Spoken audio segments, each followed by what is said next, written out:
Good evening, everyone. Good to be back. Let us start out by paying homage to the Buddha, reciting Namo Tassa. Namo Tassa Bhagavato Arahato Samma Sambuddhassa.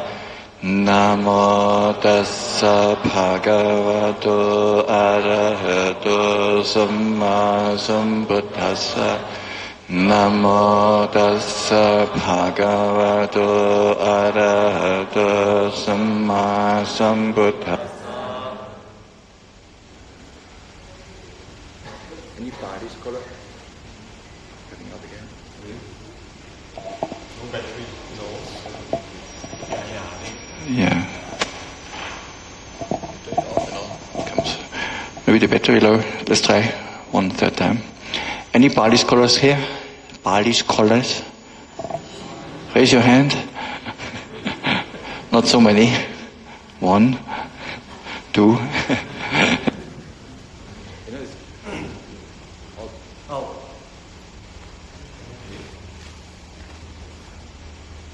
But your eyes on. Funny, yeah. And turn it off and on, it works again. Off, on. Yeah. This one is charged already. This is charged already. Then this could be the problem in the mic. We try changing the battery. Yeah, this battery. We need one here. 2 AA batteries. 2 AA batteries.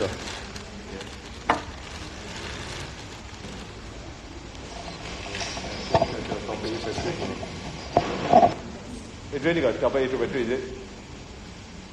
Let me get this.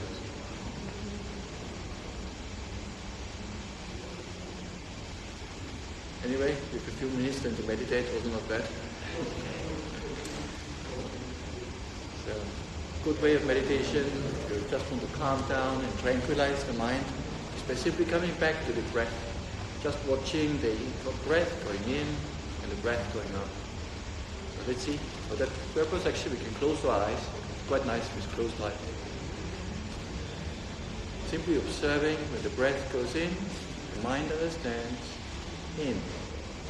When the breath goes out, the mind understands out.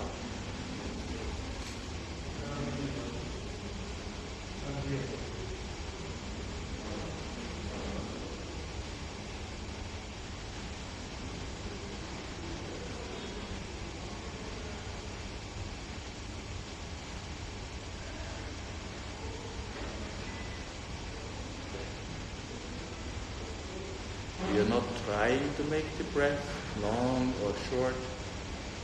We're just observing a natural breath. Just noting. Now there's an in-breath. Now I'm breathing out. In. Out. In.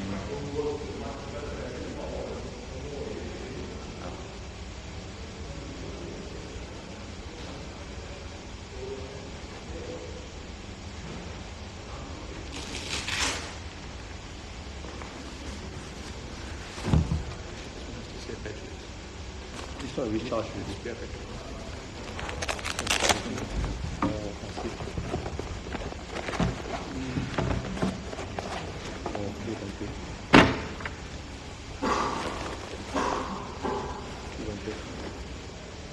You want to use this one?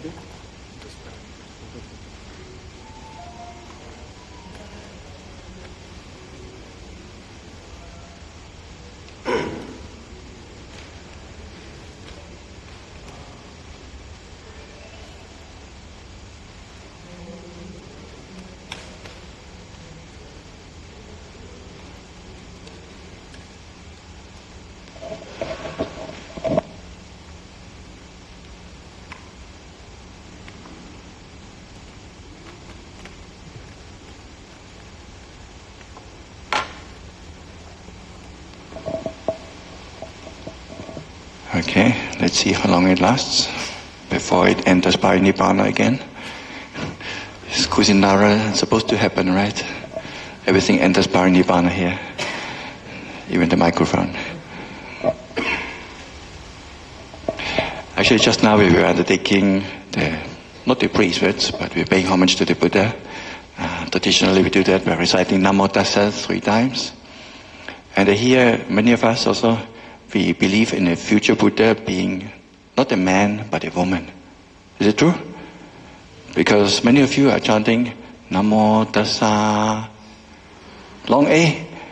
Long A is the female form of Tassa, meaning homage to her. There's female Sammasambuddha. Whereas if we chant Namo Tassa Bhagavato, then it's a man. Homage to him. If you say Namo Tassa Bhagavato, then it's homage to her. So you choose, it's okay, equal rights. We can do one time we do Tassa, and next time we do Tassa. So beautiful, huh? Anyway, today was a very meaningful day. In the morning, afternoon, of course, also visiting the place where we commemorate the passing away of the Buddha. And of course, we had the opportunity not just to be at the place, but also to make a great offering of providing how many robes? 4 different robes. Huge robes. Not just pieces of cloth. It's easy to get 4 pieces of cloth that is large enough. But to sew them at that size, to the proper measurement and the proper linear stipulations, wow, that's quite amazing. Actually, I've never seen my whole life a robe that is made in this style in that size. So quite amazing. Also, we are very grateful for those who are not here. But part of the sewing team is here. And then some of them, of course, are still in KL. And surroundings are just amazing. All the workmanship that went into that, all the efforts, the tears. The tears when you screw up, when you sew something, you make a mistake, and then oh my goodness, you have to pick, Some spend more time picking than sewing. But the outcome of the robe was very nice, and the day we had the chance to offer the robe to the Buddha was wonderful. Also, I personally also find the place quite inspiring because it's also very calm comparatively. For those of you who have been to Bodh Gaya, it's quite a different scene there. It's noisy and loud and groups of people everywhere. They were all chanting at the same time. Whereas here, we were almost among ourselves. And we had the whole room inside for ourselves for half an hour, blocking the place where nobody else can go in or out. Quite amazing, that we had that chance. It's once a lifetime. So I've never seen that before. So I was very fortunate today and then could get very close to the Buddha, putting the cloth on top. Yeah. This is the kind of memories, that you hold in your heart. And then in a time of hardship, not hardship, but hardship, at that time you might remember some of the good deeds that we have done. Some of the wholesome karma we have done. Especially when we get older and there might be fear of passing away at some point. Actually, if you've done a lot of good karma, there's nothing to worry about. Remember yesterday the Dhamma talk about Mahanama, who was afraid of passing away when the mind being muddle-minded. The Buddha said, don't worry.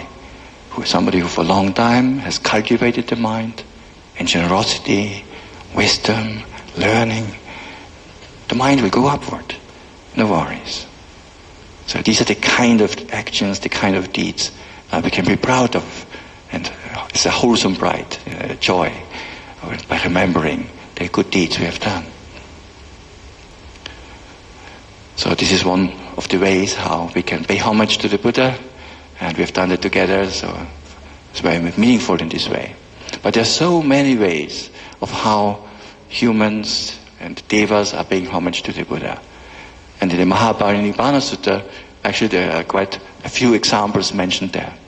Do you have your chanting book with you? Yeah? Let's have a look together. If we go to the Kusinara page, what is it, number 20? Okay. Let's have a look. So today in the morning we also recited already together the verses from the sutta. So now it would be interesting also to look at the meaning, right? So that we also understand what we were saying here. It's an excerpt from the larger sutta. It is not the whole Mahaparinibbana Sutta, which is a very long discourse. But here it starts out by the Blessed One addressed the Venerable Ananda. Who was Ananda, by the way? His PA, his personal assistant.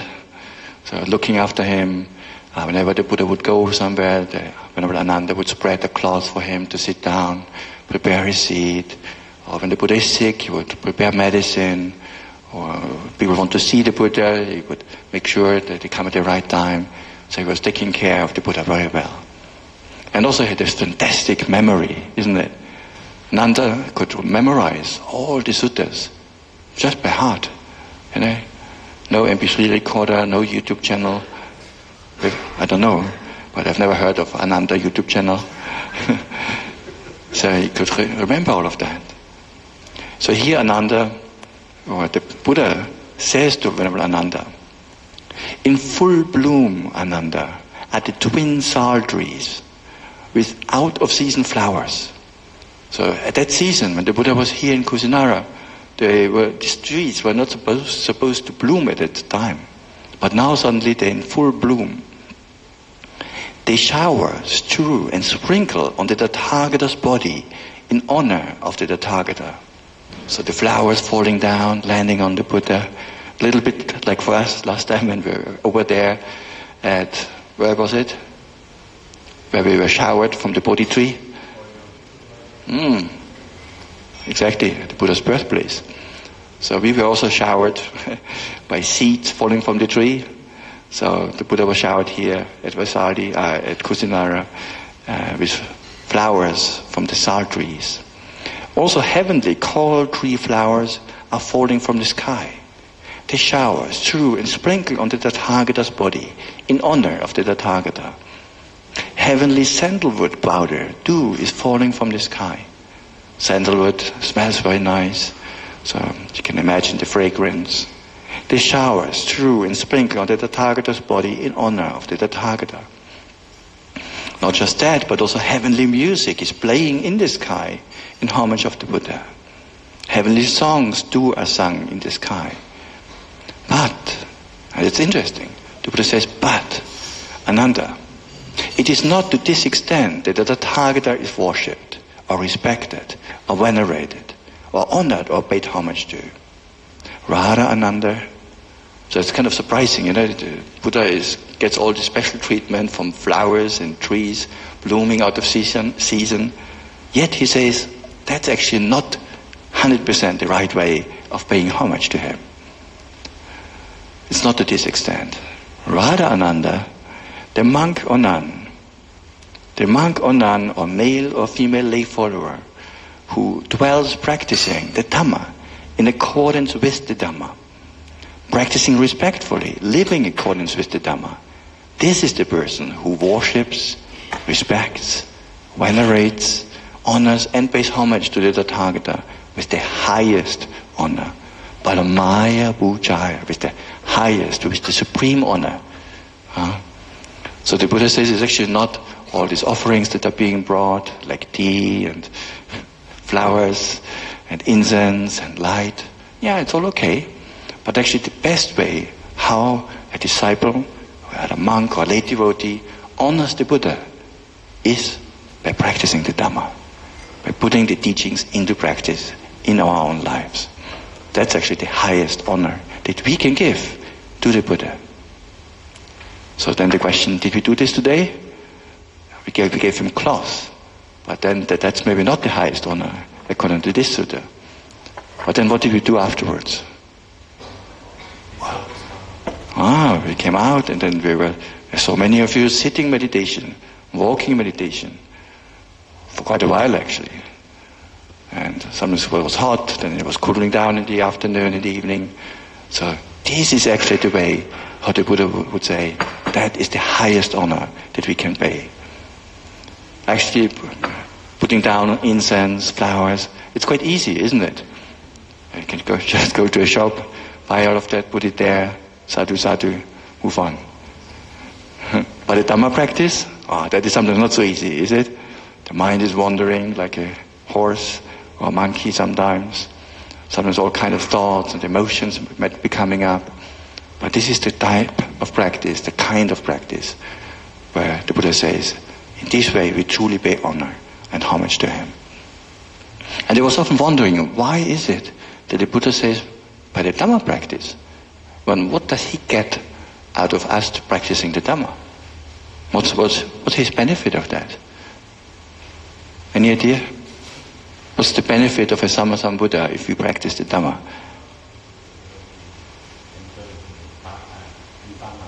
He or we? Whoever practices well, yeah, can enter Nibbana on our own, right? So what does the Buddha have from that? Why is this a way of honoring the Buddha? Of course it's good for us, but then why is the Buddha so happy about that?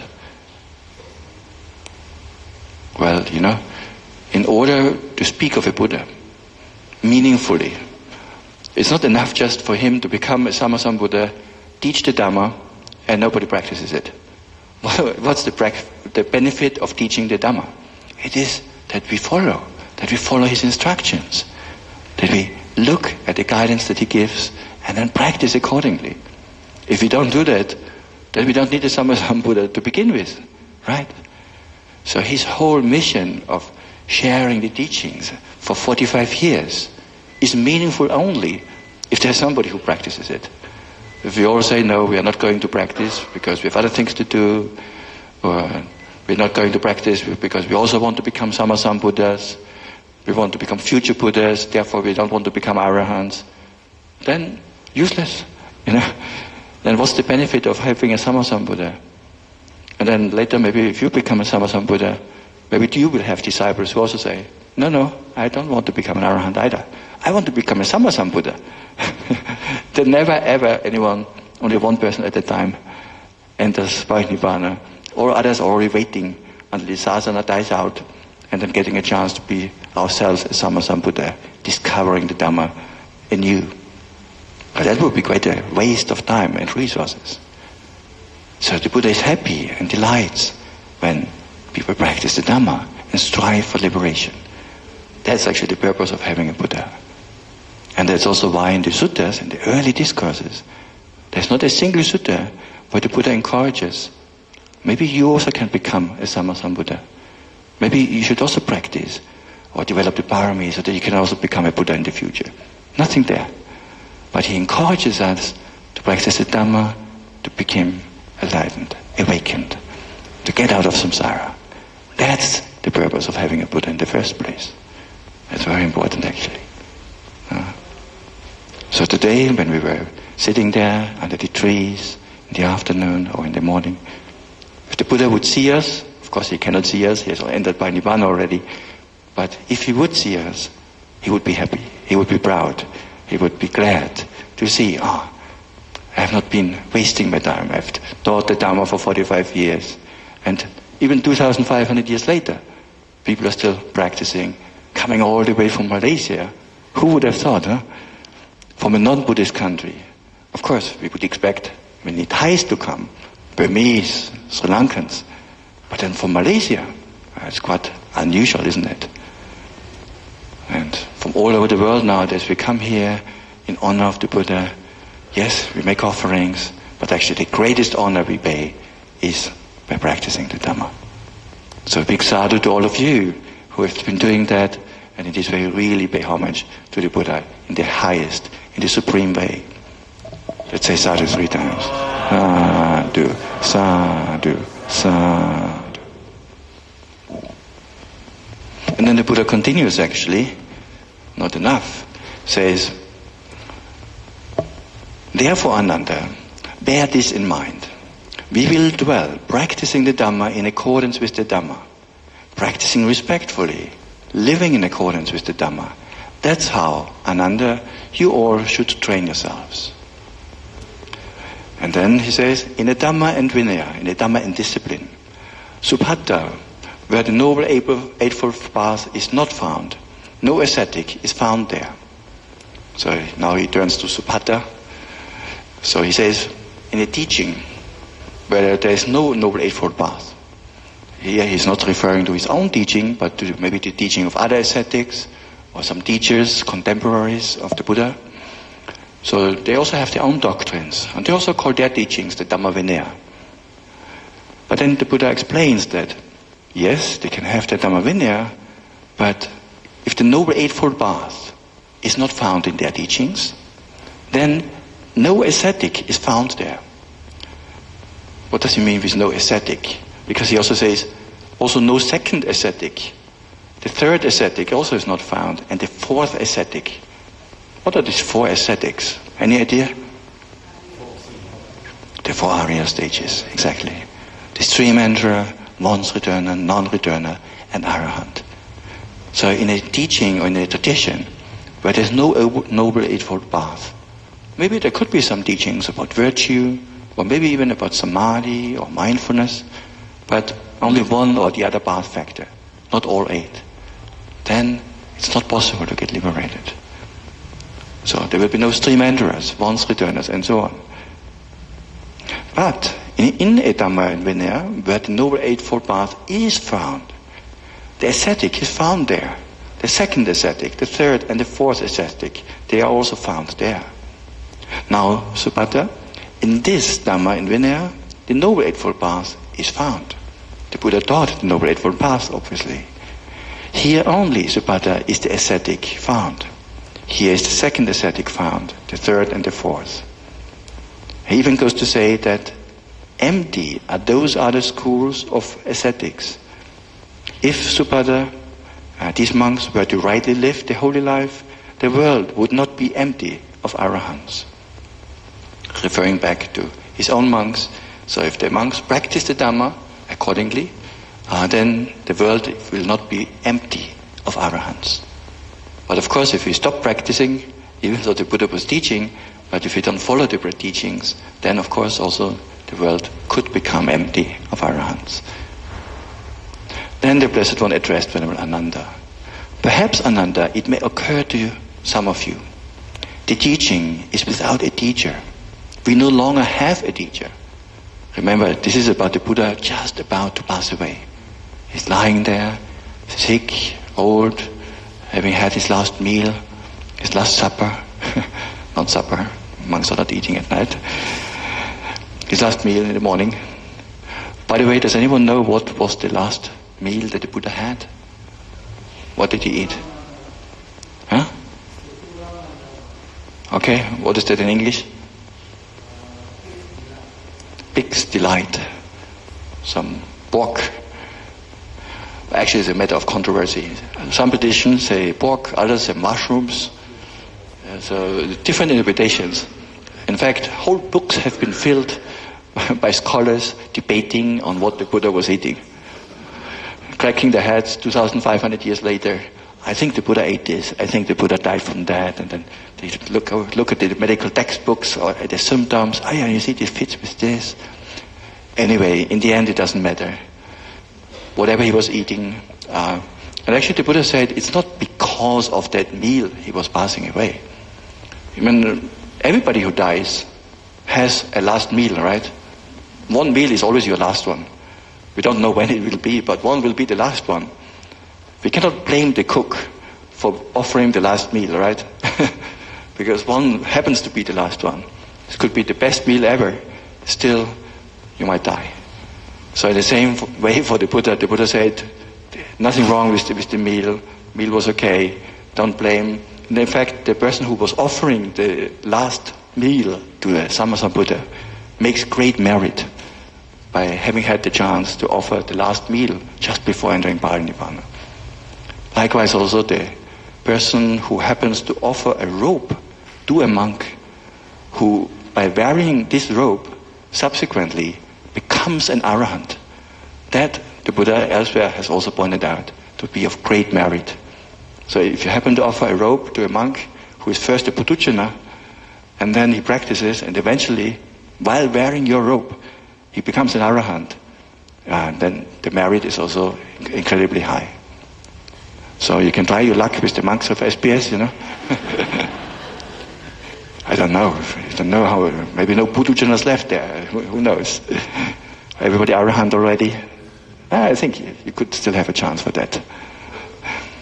So it's kind of interesting how the karma that we make, it gets kind of almost a bit backdated, isn't it? A bit strange that because the karma is already done at the time when we give. The generosity is actually performed at the time. Yet what happens afterwards with the item seems somehow to also to make some difference. Normally, actually, the karma is already fulfilled, but the vipaka, the result, can still change on account of who is the recipient, is this a virtuous person or not. For example, you might have a very wholesome intention and wholesome mind, but the recipient, maybe he does not keep his sila. It can be a monk, it can be a layperson, whenever we offer something to someone. So even though you have a very wholesome mental state, but the recipient's quality is not the highest. Of course, it's still wholesome. Your karma is still beneficial.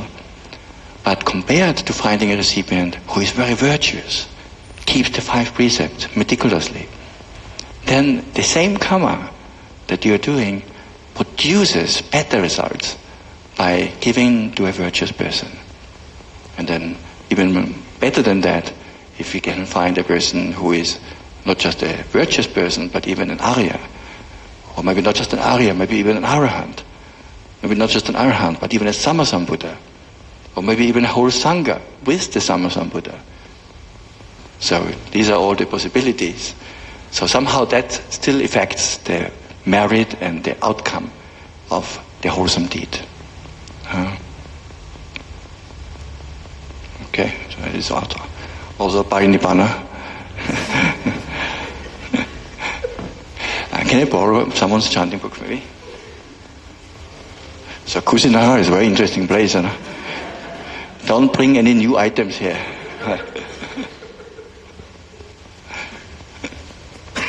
I wonder what happens next. So there's a cup. You better be careful.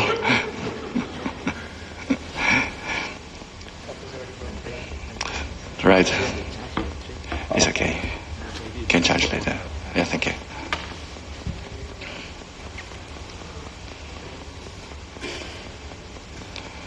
Okay, very good. Thank you so much. So you see, everything in life can actually be a lesson. It just depends on how you look at it. Something breaks, we can lament, we can cry, we can curse, or we can learn some lessons, maybe about impermanence. And often people even go to the degree to say, well, see, the world is teaching me, or the chair is teaching me, or the phone is teaching me. No, actually, those things are not teaching you. The microphone earlier is not teaching us a lesson about impermanence. Some in more New Age circles, they will say something like that. You know, it happens for a reason. Everything happens for a reason. So it's teaching me something. Actually, it's just a battery off. But we can learn from something from those situations. It's not that the world or the microphone is teaching, but we, our own mind, the wisdom faculty, our panindriya, that is the thing that learns and can see and grow and use even these difficult situations as fertilizer for our practice. So in this way, indeed, we can learn from failure, from breaking things, from impermanence, and then see, things are changing, things are impermanent. Yeah. So even the Buddha's own body, as we know, was impermanent, and that's why we are here today. So the Buddha says to Ananda, maybe you think the teaching is without a teacher. We no longer have a teacher after the Buddha has passed away. But then the Buddha reminds him and says, but Ananda, it is not to be regarded in that way. Just because the Buddha passes away, that the Dhamma disappears. The Dhamma and the discipline, the Dhamma Vinaya, discoursed upon and laid down by me. Or in other words, the teachings that I have been teaching, for you, shall be your teacher after my passing. This will be the teacher after my passing. So the Buddha did not say, turn to Mahakassapa, or to Ananda, or to some of the other Arahant disciples even, who might have been there at that time. Ananda was not yet an Arahant, but Kassapa and others were. Yet the Buddha did not say they are the new leaders of the Sangha. Actually, the Buddha did not even appoint a successor. Isn't that strange? Nowadays, every CEO will have to find a successor, right? And they will vote a new successor. The Buddha passed away, no succession plan. But then actually he had a succession plan. It's not that there was no plan. He says, the Dhamma Vinaya will be your teacher. You see, the teachings are still here. He's been teaching for 45 years. What do you need another teacher for? It's about the teaching. It's not the personality card. That's a very important difference. Because you can see, even a bit later, in our Buddhist history, and of course also in India, very typically, there's a big emphasis on finding a guru, a teacher, a master. And that guru might sometimes even substitute the teachings, in our case, of the Dhamma. But whatever the guru says is right. Right? The guru says, walk always straight until you go to the pond, and then even if there's a pond, you go into the water until I say stop. That's how it's supposed to do. The Buddha never gave this kind of loyalty test. Just come and see, try it out. So he was teaching with an open hand for everyone to see. So he pointed back to his own teachings. So even though he's not around, just take the suttas, the Vinaya. That's going to be your teacher. So that's why even nowadays, so many years later, you see what we are doing here. We're still using the Buddha as our reference point. I'm not coming here, sitting here, and then telling you all from my personal views and opinions, or my great wisdom, my personal experience. Yeah, maybe sometimes it could also be interesting, but actually the Buddha was encouraging us to do it a bit differently. He says, use the Dhamma and Vinaya as your guide. He didn't appoint a successor. So therefore we always go back to the roots, to the words of the Buddha, as closely as we can. Of course, contemporary teachers can still offer explanations, explain a little bit how some of the passages, what do they really mean, because some of them can also be quite cryptic from time to time. But we always try to find the answer directly from the Buddha. So he says, Ananda, you should not view it this way, that we are without a teacher. The Dhamma and Vinaya that I have taught during my lifetime, that will be your teacher after my passing. And then the Buddha turns to the monks and says, well then monks, and now we come to the last words of the Buddha. He says, monks, let me tell you, in case you don't know already, decay is inherent in conditioned things. Whatever is conditioned will pass. Be fulfilled. Decay is inherent in conditioned things. Be fulfilled with non-negligence. These were the Tathagata's final words. So a reminder basically, saying, well, whatever has arisen will have to cease. Just like himself, anything that is subject to birth is subject to aging and death. Just like we contemplated today in the morning, remember when we were sitting there contemplating about our own mortality, the Buddha's mortality, whatever has arisen, with birth comes aging and death. So don't be negligent, be diligent, the Buddha says. These were the Buddha's last words. So a little warning from the Buddha, don't be complacent, don't be afraid either. Use the Dhamma as your guide, don't take refuge in any guru. So we do take refuge, right? But nowadays also many people take refuge in either this sayadaw or that sayadaw, this ajahn or that ajahn, this Swami Vahanse, that Swami Vahanse. But really, we should take refuge in Lumpur Gautama, Ajahn Gautama, Sayadaw U Gautama if you want. So the Buddha is the first refuge, and his teachings. And then of course the Arahant disciples, and even the Bhikkhu disciples, the Sangha, can also function as an additional refuge by sharing the teachings, by making them accessible. Yeah. So this is the role that the Sangha can play. So even not the Arya Sangha, any Sangha can do that. So at the Buddha's time, we have to remember also the Buddha's teachings were not written down in books. So you couldn't access them so easily. So you would have to find someone who memorizes them. So therefore, who has so much time to memorize all those teachings? So of course as householders, typically will have other things to do than spending 5-6 hours a day memorizing, right? So this would then be the job of the monks and of the nuns to memorize those teachings and then pass them on from one generation to another. So that was a big responsibility. And there came even times, in Sri Lanka, for example, where the Sangha was so reduced because there were political reasons for that the Sasana almost died out completely. That there was almost no monks left or nuns left who could memorize the Dhamma. So at that time they decided, we have to do something. We're becoming less and less. And there were cases where only one monk was left for certain passages to memorize. So they said, okay, now or never, now we really should write it down. And then 400 years after the Buddha's passing away, in Sri Lanka, 100 years before Christ, before our common era, they were writing down the Buddha's teachings on palm leaves, inscribing them, and maintaining them for future generations. But for the first 400 years, these were kind of considered sacred teachings, special teachings.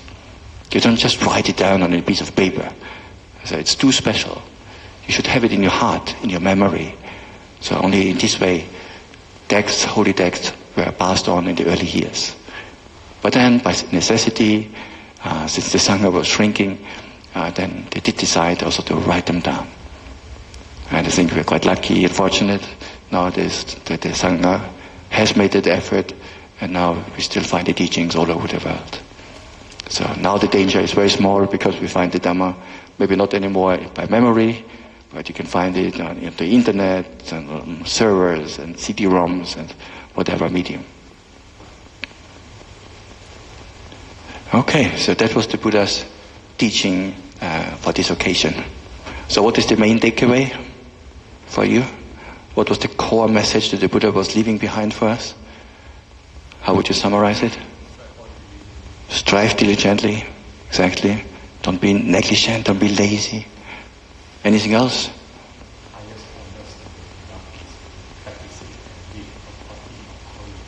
The highest honor that we can pay to the Buddha is by practicing the Dhamma and live accordingly. Very well. So, I hope many of us have been doing that, and I know many of you have been practicing the Dhamma for years. Some of you are practicing the Dhamma longer than our monks here, Some of them not even born yet. And Kyong was already practicing the Dhamma. But then also, there's a sutta that says, don't look down upon, don't underestimate a small fire. You know why? A small fire? Yeah, well, it starts with a small fire, but then before long it can become a bushfire and the whole forest is on fire. So a small fire can be dangerous, so we shouldn't underestimate that. Also don't underestimate a prince. Well, the prince is not a king, right? So he's not so powerful. But he might eventually become the king. So if you insult the prince, well, just wait for long enough and then that could be quite dangerous as well. What else should we not underestimate? A small snake. Oh, this is just a small snake. Come on, you're so cute. Pat it on the back or pull it from behind. Yeah, we'll turn around and bite. It can still be very poisonous, isn't it? And there's a fourth thing not to underestimate. Asma Upali. A young monk. A young monk, also a novice, for example, also not to underestimate. Why not? Because even a young monk can actually be highly attained. He can be a Sotapanna, can be a Sakatagami, Anagami, or even an Arahant. So you don't know. So by insulting, I mean, we shouldn't insult anyone, of course, but insulting an Arya or an Arahant, again, the weight of that karma is quite severe. Saying something rude to a gecko is not so bad. You know, you get annoyed with the gecko and you call him words. Okay, also not so kind, not so polite. It's still ill will, not wholesome, but not so bad. But if you say the same thing to an Arahant, even if it's just a 7-year-old Samanera, that is quite heavy. So therefore, Buddha says also don't underestimate a young monk. We cannot just go by seniority. This monk is more senior than that one, therefore this one is higher attained than that one. It doesn't work like that, right? So I've met monks, quite senior monks. I don't tell you the details, but not all senior monks are highly attained and spiritually developed or wise. Yes, some are, but some are just as childish, just like you and me. And then some newly attained ones, or even novices, they can have a lot of wisdom already. Sometimes I'm surprised also even our Sangha, when maybe for the first time we invite a monk after a few years to do a little bit of a Dhamma sharing. Actually, quite surprising how deep sometimes a newcomer or a newly attained monk, or maybe just half a year or 1 year, their understanding is already. So we can never underestimate, we should never underestimate the qualities. And I would even extend that principle, not just to monks, but also to lay devotees. Because even among lay devotees as well, there can be practitioners who practice since many years, or have attained noble paths and fruits. The same applies. So, again, when we are on a pilgrimage, like here, together, it's better to be careful. You never know with whom we are talking, you know. So when I talk with him, I don't know, I have to be careful. I don't want to be like, okay, it's okay. So,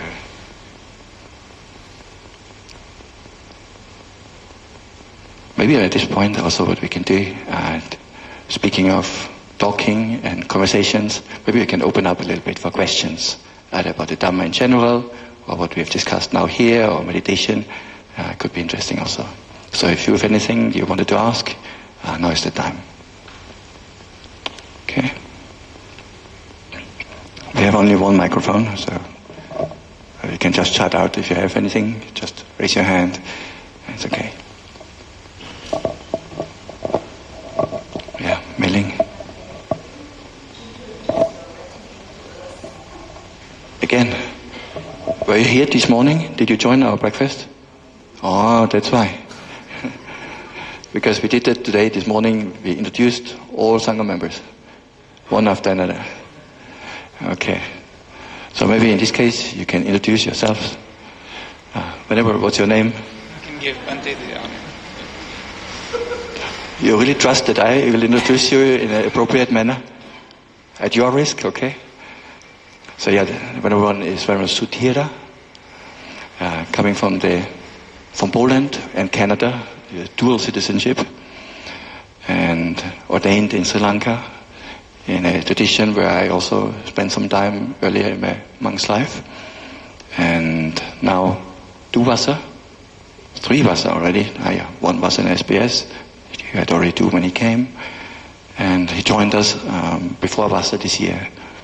And it's become actually a great support at SBS also for me personally, taking over some important functions of keeping the monastery running, for especially when people send letters or emails, they want to come to visit SBS and maybe want to become monks in the future, or monks want to come for a visit, then we need a guest monk who is answering those questions that they might have. So Venerable Sudhira has volunteered to do that. So it's very helpful, otherwise I would have to sit there the whole day answering questions and also to introduce and show people, okay, well, what is SBS meant for? What is it not meant for? I think a very common question that he will get, I think almost every week, I guess, is somebody who asks, I would like to become a monk in SBS. Can I come? I would like to practice, maybe for 1 week or for 1 month, temporary monkhood, and then disrobe again and go back to my family, my wife, my children. How do you usually reply? He's very strict, you know. I copy-paste the website. Oh, he copy-pastes from the website. Because there's already an explanation that in SBS actually we don't do temporary ordinations, you know. So I think there are some places in Malaysia, right, where one can ordain for a short period of time. Which other places? Do you know anyone? NPMC, I think in Penang. Malanda also? Okay. Brahmavihara, right. So you see there are plenty of places. We don't have to do it also in SBS. Actually, you know, monk training, if you take that really seriously, like we do up here in SBS, where you share with the monks not just how to wear the robes, but also about proper conduct as a monk. Well, it takes a lot of time and effort and dedication, not just for the monk himself and not just for the teacher, actually for the whole community who are helping out, supporting the newly ordained one. So then putting all that effort in, and then 3 weeks later he disrobes anyway. So it just inconveniences the whole community. So therefore, at places where monk training is very highly emphasized, like in SBS, we are a monk training center, we are a bit selective and say, okay, if somebody is really committed, yes, you want to ordain and become a monk, maybe even for the rest of your life, welcome. That's what we are here for. But just for playing around for 2 weeks or a month, there are other places where you can experiment like that. It's okay. So this is part of his responsibility. Actually in Thailand, for example, it's very common that people ordain temporarily, right? And then some of the monks, even they stay on for a longer time. Even so, originally they were thinking to become a monk just for 2 weeks or for a month. But then, actually not so bad. I do another month. And he stays for 2 months. And at the end of the 2 months, I add another month. And I've met one monk in Thailand, actually a few, but one particularly who was already 14 vasa, month by month by month, you know. He never disrobed. He's still a temporary monk. But yeah, the ordination is valid, of course, so there's no expiry date. It's not like a package of milk, you look at the bottom, you see the expiry date.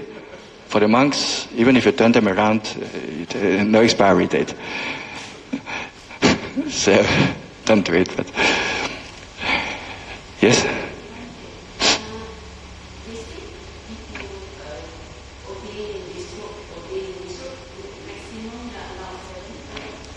Yeah, there's a common understanding that 7 times would be the most a person can ordain and disrobe. So after the 7th time, you're supposed either to remain as a monk or stay disrobed. But actually, this understanding comes from a passage in the Vinaya of a farmer, quite an interesting case, at the Buddha's time. He was a farmer and he just wanted to become a monk, but also just recently he got a new plow, a farming tool, a plow. And he quite liked his plow, but you know, finally you get a really good one, 5-star plow. But anyway, so he had aspiration to become a monk and practice the Dhamma, so he ordained. And then as time went by, he remembers, actually I still have this really great plow hanging somewhere in a shed. So I thought, wow, I could do farming work really well and efficiently now. So, you know, he changed his mind and decided to disrobe. And went back and became a farmer again. And then as the time went by, well, he works on the field, and then also quite tiring, you know. So he said, well, monk's life was not so bad after all. So he asked, can you ordain again? Well, you again? Well, okay. He ordained the 2nd time. And then again, as farming season came, well, he remembered his plow. Went back again, and that went back and forth 7 times.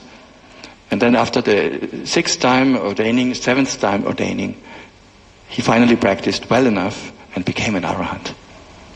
And therefore never disrobed anymore. Because at that time, he has no more greed, no more attachments, no more craving, not even for a nice plow. So he remained as a monk and then lived the rest of his life as a monk. So this is where this number 7 times ordaining comes from. But you know, it's actually not a rule. This is just the story of that man. The Buddha didn't say ordained 7 times at most. In fact, if he would have disrobed another 5 times, probably it would have been 14 or whatever. So actually we don't have a rule about how often you can ordain and disrobe. There's nothing found in the Vinaya. But from that incident with the number 7, that's a small misunderstanding that sometimes we hear. So, yeah, and no limitations.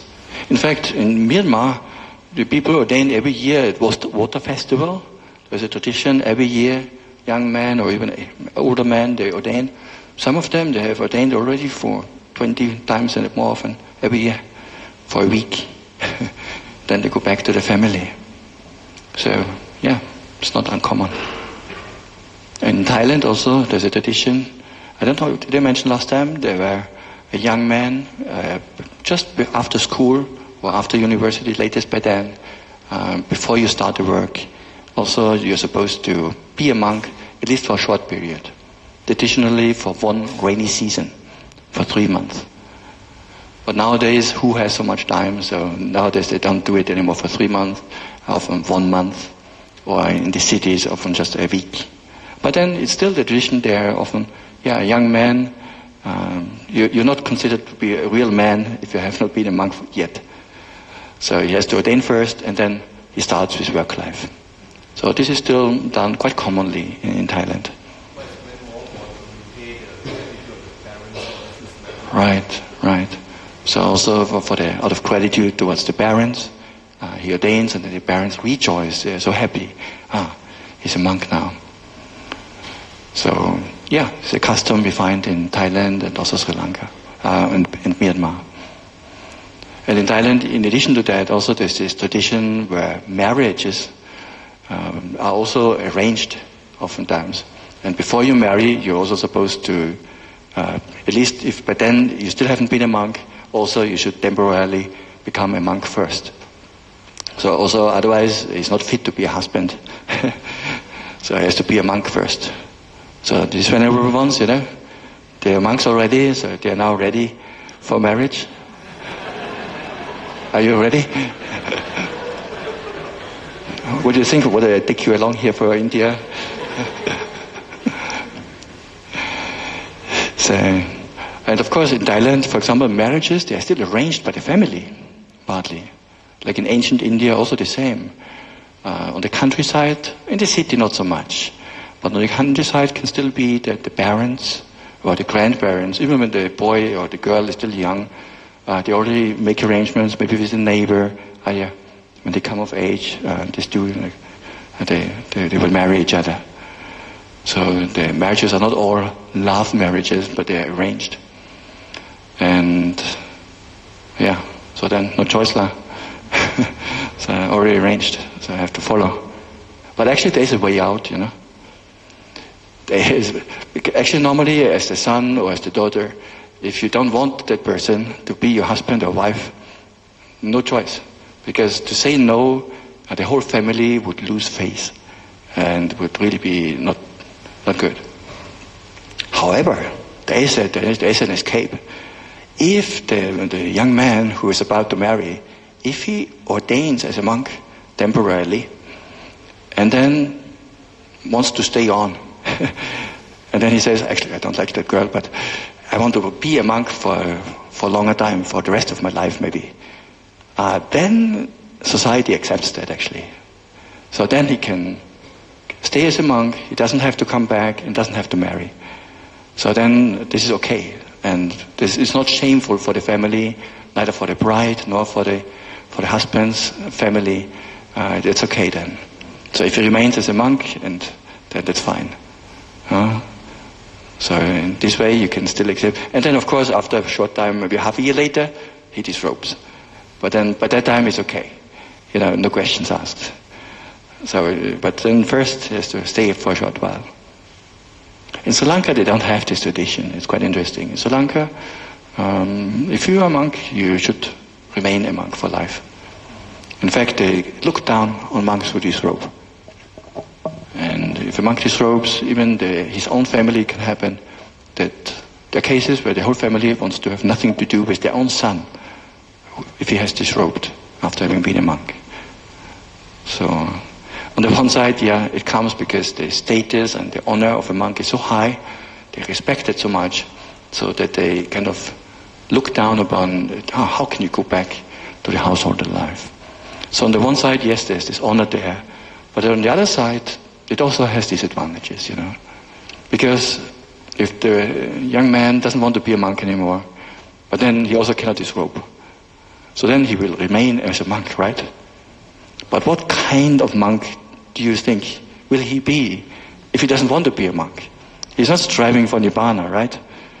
So, it will be your typical city monk who will do all kind of things, watching TV all day and going to the coffee shop and jalan-jalan and enjoying himself. So actually it's quite important that there is a way out also. Yes, it should be easy in, but also easy out. Otherwise we drag along in the Sangha these people who don't want to be here even, and then they will also not be the most inspiring monks. So it's good. So in that sense, actually the Thai tradition or Burmese tradition have the advantages, where there's no social stigma about disrobing. So this was my introduction of you.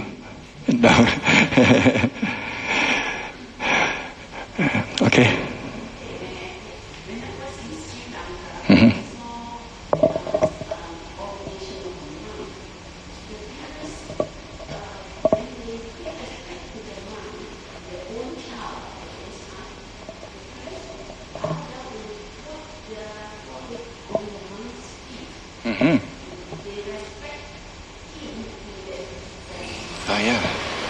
Myanmar also, the parents, and Sri Lanka also, if the son has become a monk, the parents will bow to their son. It's very unusual, right? Normally the younger one will pay respect to the older one, not vice versa. So yes, it's true. Yes.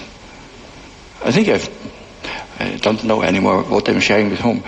Didn't we speak about this tradition also in Myanmar, about where the children pay respect to their parents and they wash their feet? I've mentioned that, right? And then to top it off, the highest level, where afterwards the boy or girl has to drink the foot washing water. So that's the level of respect that sometimes is expected or is expressed in these traditional Buddhist countries. So this has nothing to do with monks or nuns. This is just between parents and children. But you can go to these extremes. In Myanmar, they have also a very strange tradition where, again, they honor the monastics so much, so that when the monks are invited for a house dana, they invite them into the house, and often the family, together with the daughters and neighbors, they will wait at the entrance for the monks to come in. And the younger girls, when they are not yet married, traditionally they have very long hair. So you would cut your hair only after marriage, or maybe bind them up to a hair knot. But as long as they're young, they are trying to grow their hair, and sometimes they're really long, going down all the way. So, quite amazing. And there's a tradition on the countryside again, in Myanmar, that when they invite the monks in, then the ladies, they will line up at the entrance, just next to each other, and they will also pay respect, so they bow down, and then they spread the hair on the floor. And then the monks are supposed to walk over the hair as they enter the house, and they walk literally over the hair of these ladies. So again, expression of extreme devotion, extreme faith. So it's just amazing. And when I saw that for the first time, I thought, no, what are you doing? Please put your hair back. Am I getting any Vinaya offenses here? So strange. I mean, for me, coming from the West, I've never seen anything like that. Even somebody bowing, that felt very strange already. You get used to that after a time. But that was really over the top. But this is the custom, this is the tradition in some places. Nowadays, again, often the monks also try to educate and say, actually, this is too much. Don't do it like that. It's not necessary. And just put the hands up in Anjali. That's good enough. Somebody had their hands up? Yes?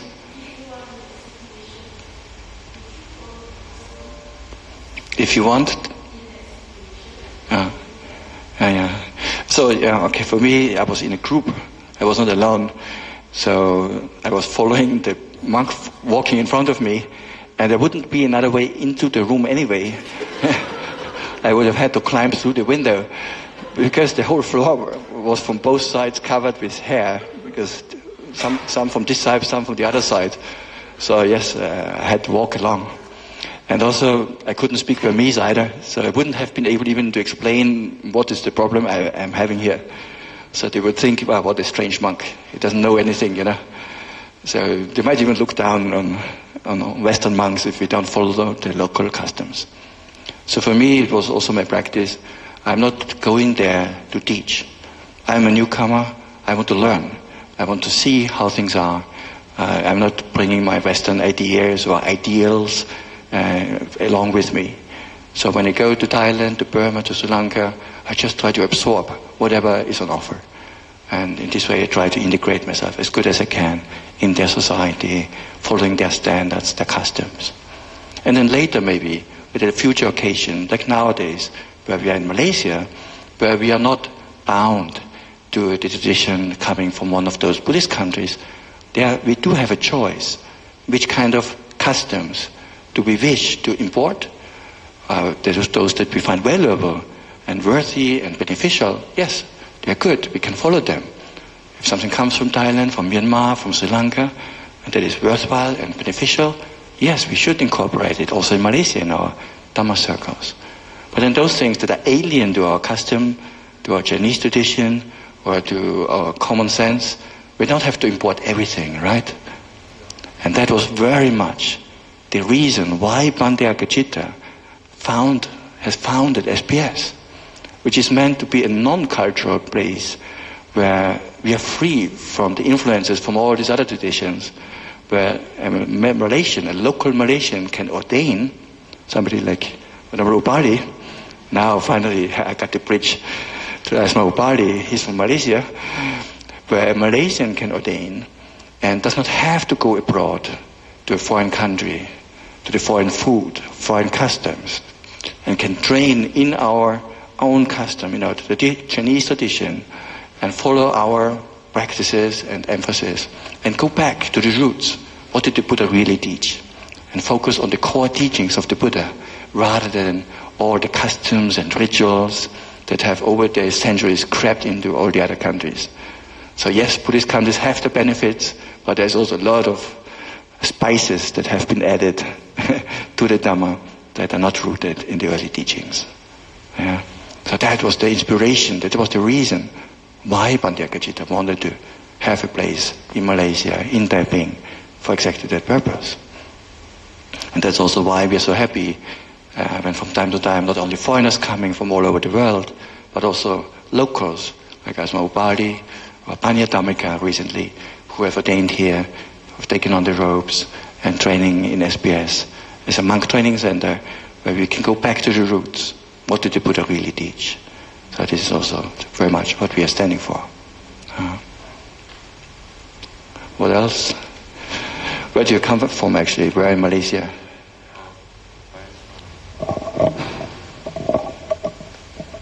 Parents from Penang. I grew up in Kedah. I was born in Penang as well, but most of the time I was in Kedah, in Sungai Petani. Okay. And then you went to school here or abroad?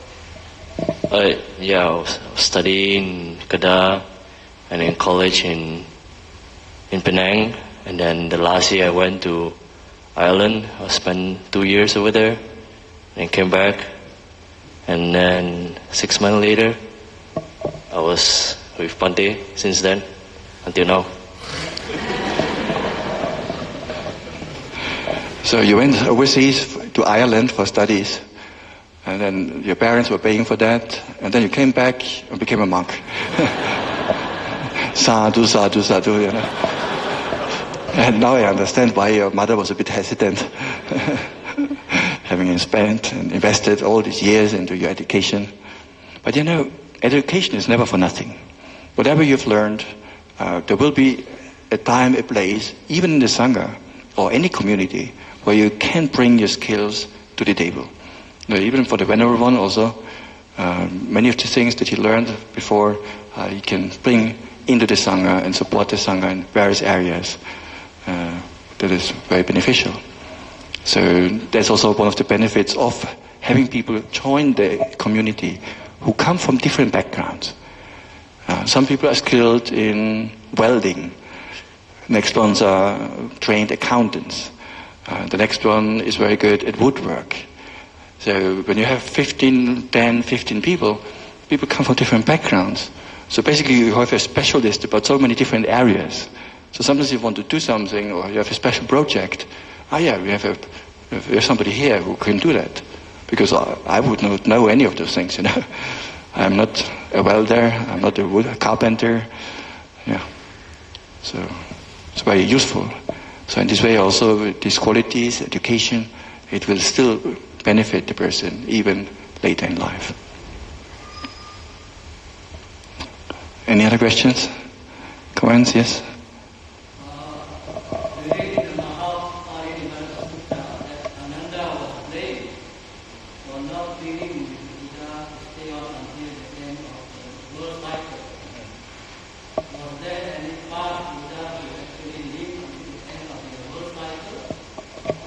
Let me recollect. I don't quite know.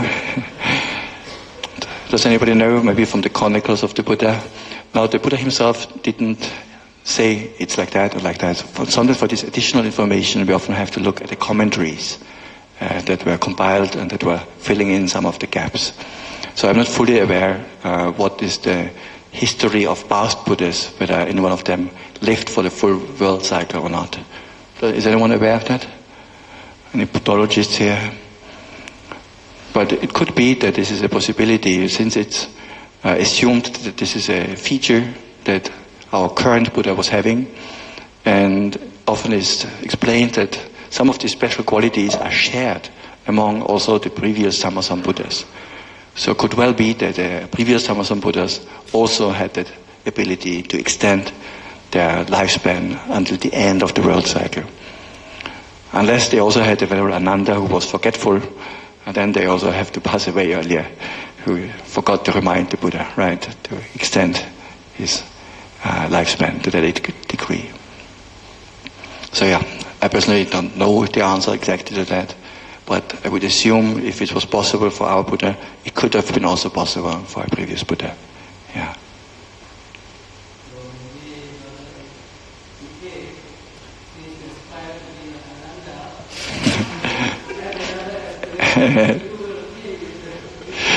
Oh, that's a good one.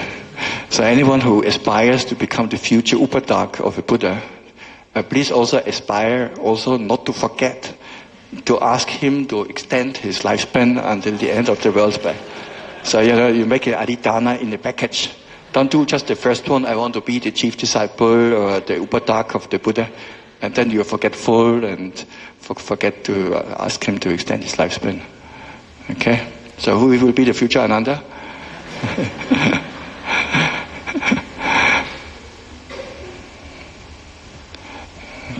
Yes?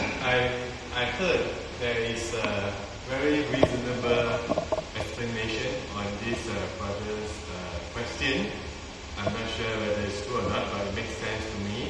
He said the world cycle, I'm not sure whether it's a translation of kappa or other language. Kappa, isn't it? And then I can't remember which teacher that mentioned that. He said actually this kappa we can also mean, for example, the world cycle of a human being, which is 100 years old or 120 years old, or maybe up to 140 years old, like Ananda. So this is what it actually means.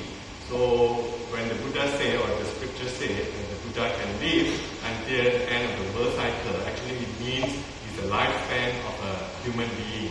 So it makes more sense rather than living, for 1,000 years. Yeah, that is what I thought. Okay, so another hypothesis.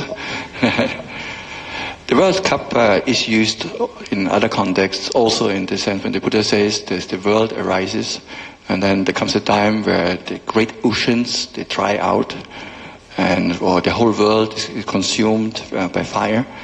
It does not mean just 120 years. It does mean the actual physical earth or world collapsing after a long time. And he speaks of periods of world expansion and world contraction, after which the kappa comes to an end. So this is a more modern secular approach of looking at kappa. It could be just a lifespan of a person, but the term is also used sometimes in quite longer time frames as well. So it's really hard to come to a conclusive decision. Of course, with our modern scientific understanding, it's a bit difficult to reconcile. How can somebody live for thousands of years? But then some of those things, same way also with the baby Buddha taking 7 steps, right? We discussed that also. It's difficult to know 2,000 years later which part of the texts were originally spoken by the Buddha, and then there could be some spices added by devout disciples who want to glorify the Buddha even further, and then add some bonus features into his set of qualities. So for me personally, I don't take a strong stance in either direction. I kind of leave those things a bit open, because to me personally, they don't really matter so much, right? How would you practice differently the Dhamma if you knew the answer to some of these questions? Whether the lotus comes out from Samasa Buddha or not. Would you change your life now? Not at all, right? Everything would be the same. So nothing would change. Well, why would they even worry too much about this or that? I don't have to have an opinion about everything. I mean, this is generally actually quite useful. We don't have to have opinions about everything. Yeah, sometimes, I don't know, might be like this, might be like that. Sometimes also in politics, also the same. I don't have to have an opinion about everything. So, and this is also one of the benefits of being a monastic. We are given the privilege of stepping out of society and the privilege of dedicating ourselves exclusively to the practice of the Dhamma. So yes, if people want to know about the Dhamma, about meditation, this is the kind of questions you should ask a monastic. But if you ask him, well, how should I vote? Well, is this candidate better than that? Sorry, it's the wrong question to ask, you know. We are not even following the news. What do real monks know about these things? Right? So also some of the monks, they then become a bit socially engaged. There's even like a whole branch of Buddhism, socially engaged Buddhism, or social activists. It's almost like the monks or the monastics getting sucked back into the world. That's how I see it.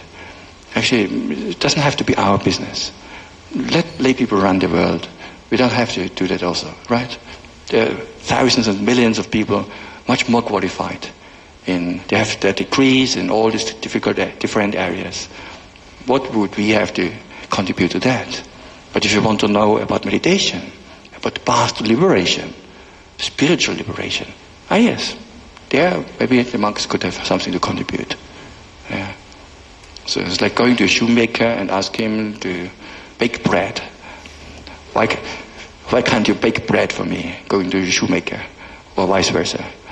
So of course, would not be so wise. So yeah, don't expect the monks to know the answer to every question you have. Sometimes also people come to us and ask for marriage advice, for family counseling, marriage counseling. Well, none of us has ever been married, you know. But I have to say also, the Buddha does offer some advice that is general enough, broad enough, some general principles that can be applied also to some conventional situations. The Buddha did speak about the roots, the root causes for all our problems. Greed, hatred, delusion. And then there's all these issues that arise in daily life. They are manifestations of those root defilements. So by addressing those root problems, the greed, hatred and delusion, in this way you can transform, of course, your marriage, your family life, your life on the workplace. Your wife, I almost said. It's difficult to transform your life. That's the thing to transform. Yeah? So yes, the Buddha's teachings are relevant even in these areas, but they go to a much deeper level, to the source, to the root of the problem. Yeah. Okay. Any last questions or comments? Have we covered everything? Yes, Mei Ling?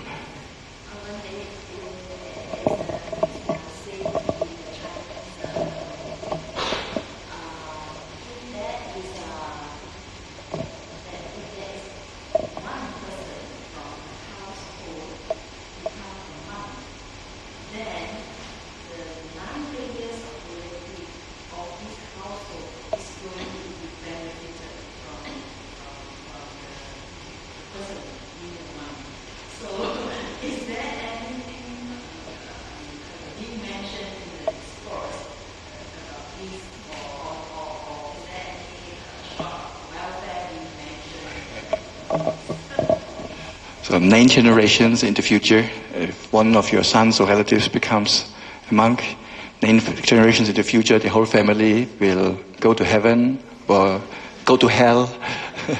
Depends on how he lives his monk's life, I guess. No, nothing like that is mentioned. In fact, I think that idea is even a bit in contradiction with the law of karma. There's a common phrase that the Buddha often uses, a reflection actually, which is, I am the owner of my karma. Karma means the deeds that we do, wholesome and unwholesome deeds. I'm the owner of my karma, heir to my karma, born of my karma, related to my karma, and I abide supported by my karma. Whatever karma I do, wholesome or unwholesome, of that karma, I will be the heir. So the karma that that person does who becomes a monk is his own karma. And the karma of his relatives, the deeds that they do, wholesome or unwholesome, this is their karma. So they will get the results of their own karma, and he will get the results of his karma. So it's not that you can do something and then everybody 7 generations up and down is getting the benefits. If that would work, the Buddha would have done that for us already, right? So he attained Nibbana, and then all of us also, we just join in, right? He attains Nibbana, then he's doing the sharing of merit. We all say sadhu, sadhu, and we're all liberated, right? That would be nice. So, yeah, it doesn't work like that. However, there is a discourse that has something slightly related to this. That says, if from a family, a sister, a brother, a monk, a boy goes forth and ordains, and the other family members, they remember him with a kindly heart. So meaning to say they appreciate, my nephew, he's a monk now, how good. Or that the parents appreciate him for that. And then there's immeasurable benefit for them on account of that appreciation, of that rejoicing, you can say. But if the parents or the relatives say, why are you becoming a monk? No, I don't want you. You waste your life. You waste your time there. In this way, they're not making much merit. So quite the opposite. So it depends very much how you react. But then you see, they're contributing themselves. It's not just the person going forth and ordaining. They themselves have to either rejoice in it, or say sadhu, or be happy about it, at least mentally. But if they have no reaction, they don't care either way, and then there's no impact. Yeah? So in this way, we are the owners of our own karma. And nobody else can make you liberated, and also nobody else can make you suffer or make you miserable. It's our own mind that is doing that. So it's actually a very important lesson for life, because often people say, conventionally speaking, somebody says something, says, see, you make me suffering all the time, or you make me angry. Really? Somebody else can make you angry? So nobody can make that. This is our own potential for anger, for greed, for jealousy. And we should not outsource the responsibility to someone else. So it's actually not fair. It's not fair to the other person, but also you give away your own power, your own potential for change. Because if truly other people are the source and cause for your happiness and your suffering, well, there's nothing you can do about it, right? Then you're just a victim to circumstances. You find yourself in positive, nice circumstances, okay, you're lucky. Or you find yourself in not so nice circumstances, well, then you're the victim of that. I don't want to be a victim. I don't want to be a slave. So The Buddha's teaching is much deeper. He says, no, you can change. We can make effort, arouse our energy for the development of wholesome states and the abandonment of unwholesome states. Right? So this is within, I'm not saying it's easy, of course it's not, but it's within our sphere of influence. And that's very important. So from now on, I want nobody else anymore use these words, you make me angry, or you make me happy. It's not right to think in this way. Even if you don't say it, we should also not think in this way, because even the thought is also not beneficial. It's our own mind that makes us happy, angry, greedy, whatever it is. So again, the Buddha always pointing back to ourselves, to the Dhamma practice. And if we do that practice, in this way we truly honor the Buddha. Dhamma no Dhamma patipattiya buddhang bujemi. By practicing the Dhamma, we honor, pay respect to the Buddha. So let's do that together. We have done that already together by listening to the Dhamma, sharing the Dhamma, contemplating, and all the merit that we have accumulated, we can again make available to our departed relatives and friends. But now, just now I said, everybody is the owner of his karma, and now we are sharing the good merit. How can that be? Isn't that contradictory? So when we share merits, we give away the good karma to others. How is that working? Well, hold on. You can take down your hands again. Actually, sharing of merits, you cannot really... Sometimes they even say transference of merit. That's even worse. That you transfer the merit from yourself to another person. Like a WhatsApp message, you send it over. And it doesn't work like that. Like the same principle as before. Everyone is the owner of his own karma. So then what happens when we do the sharing of merits? What we do really is, well, first we recollect, okay, we've done many wholesome deeds today. Whatever is the good karma you've done, you can recollect. And then what we do next is we invite others to rejoice in our good deeds. So others have to be able to witness and rejoice happily in our good deeds. And then at that moment when they rejoice, they themselves make new good karma by happily rejoicing in your wholesomeness. This is how merit can be passed on, so to say. Or you can say your good karma is a condition for another person to make good karma. So in this way, the sharing of merit can be meaningful, it can be done. But then also, there's a limitation, isn't it? There's a limitation to those who are able to rejoice. For example, if we do sharing of merit together, we can all rejoice in each other's merit. Yeah, because we are there, we can hear it. We can say sadhu, or thank you if you want. Doesn't matter.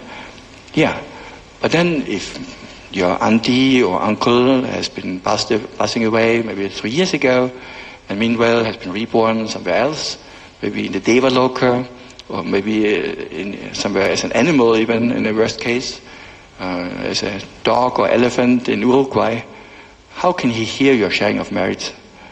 Now you're doing sharing of merits. I don't think the elephant in Uruguay will say sadhu, sadhu. Right? So those people or beings who have taken rebirth somewhere else, in the plane of existence where they cannot hear and witness the sharing of merit, they cannot directly benefit from the sharing of merit. And then there's also a species or a type of hungry ghosts, of betas, who actually strongly depend on our sharing of merits. So those also, they rejoice. So it could be that some of your relatives actually might not be able to rejoice, because also there's a chance, for example, if they're up in a very celestial, high, very fortunate rebirth, they also don't need your sharing of merit either, because they're quite well off already, enjoying heavenly pleasures. So they're also not partaking of that necessarily.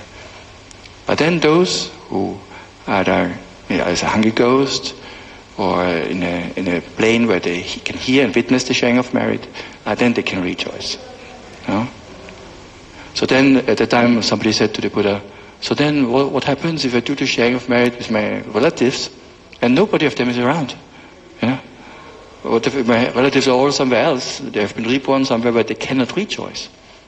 Then the Buddha says, then don't worry, because the samsara has been so long, the cycle of birth and death, that almost everyone was at some point your mother, your father, a brother, your sister. So don't worry. There is some highly likely that some being is around who has been your relative. Maybe not your last relative, just from the previous life or from this life, but then you have still relatives from long ago. So they can rejoice. So no worries. And then in the very, very worst case, in case there's really, they are also not around, then the Buddha says, then the very act of sharing merits, of inviting others to rejoice, this is in itself another wholesome act on your part. So you make new good karma by sharing merits. Then that's another good cause. Then maybe on another future occasion, somebody will be around. So, but anyway, as the Buddha says, there's a very high chance there's some past relatives around who are willing and happy to rejoice. Okay? So now that we understand how it works, let's try it out. Let us recite together. Idang me nyatinang hotu sukhita hontu nyatayo. Idang no nyatinang hotu sukhita hontu nyatayo. Idang vo nyatinang hotu sukhita hontu nyatayo. Ettavata ca amhihi sampadang punya sampadang sabbi satta anumodantu sabba sampatti siddhya. And lastly, let us also make an aspiration so the good karma will also support us on the path to liberation towards nirvana. Please repeat after me. Idang me punyang asavakkaya vahang hotu. Idang me punyang nippanasa paccayo hotu. Sadhu, sadhu, sadhu.